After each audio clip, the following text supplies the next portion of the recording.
মৃত ও ভুয়ো নাম ভোটার তালিকা থেকে বাদ দেওয়া ও সঠিক ভোটার তালিকা প্রকাশের দাবিতে সোমবার ডিএম অফিসের সামনে অবস্থান বিক্ষোভ ও ডেপুটেশন দেওয়া হলো বামফ্রন্টের তরফ থেকে। এদিন এই ডেপুটেশন কর্মসূচিতে উপস্থিত ছিলেন বোলপুর এবং বীরভূম লোকসভা কেন্দ্রের প্রাক্তন সাংসদ ডক্টর রামচন্দ্র ডোম এবং অন্যান্য বাম কর্মী সমর্থকরা। তালিকা থেকে মৃত ভোটারের নাম বাদ গেছে, অথচ আবার দেখা যাচ্ছে পরবর্তীকালে তার নাম আবার তিনি জীবিত হয়ে আবার তার ভোটার লিস্টের নাম রেকর্ড হয়েছে। এরকম বহু ঘটনা আছে।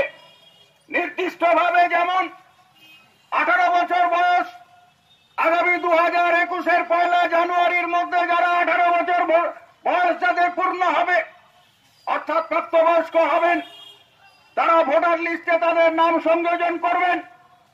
ঠিক একইভাবে 6 নম্বর ফর্মে তারা সংযোজন করবেন। 7 নম্বরে যে সংশোধনের কাজ, কোথাও কোনো ত্রুটি বিচ্যুতি থাকলে পরে তা সংশোধন করা যায় এবং বিশেষ করে মৃত ভোটার এবং ভুয়ো ভোটার যাদের একাধিক জায়গায় নাম আছে সেই সব ভোটারদের চিহ্নিত করে তাদের নাম খারিজ করার জন্য বিএলওদের যে দায়িত্ব, বিশেষ করে রাজনৈতিক দলগুলোর প্রতিনিধি বিএলএ, তাদের মাধ্যমে সুনির্দিষ্টভাবে 7 নম্বর ফর্ম জমা নেওয়ার কথা, কিন্তু বেশিরভাগ জায়গাতে সেই 7 নম্বর ফর্ম জমা নিতে অস্বীকার করছেন। এমনকি বলা হচ্ছে মৃত ভোটারের নাম খারিজ করতে গেলে নাকি সঙ্গে ডেথ সার্টিফিকেট সংযোজন করতে হবে। তো ভয়ানক কথা। আপনি আপত্তি করবেন মৃত ভোটারের নামে খারিজ করার জন্য, তার জন্য ডেথ সার্টিফিকেট তাকে জোগাড় করতে হবে।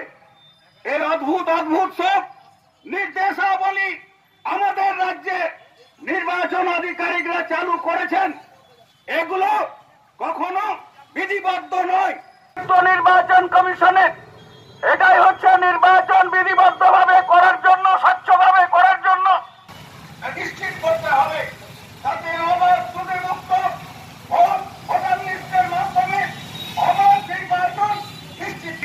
বিধানসভা নির্বাচনের আগে এই যে চূড়ান্ত পর্যায়ে ভোটার তালিকা সংশোধনের কাজ তা অত্যন্ত গুরুত্বপূর্ণ।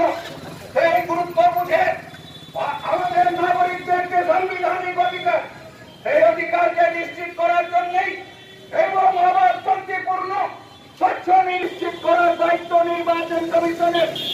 সেই জন্যই আমাদের রাজ্যের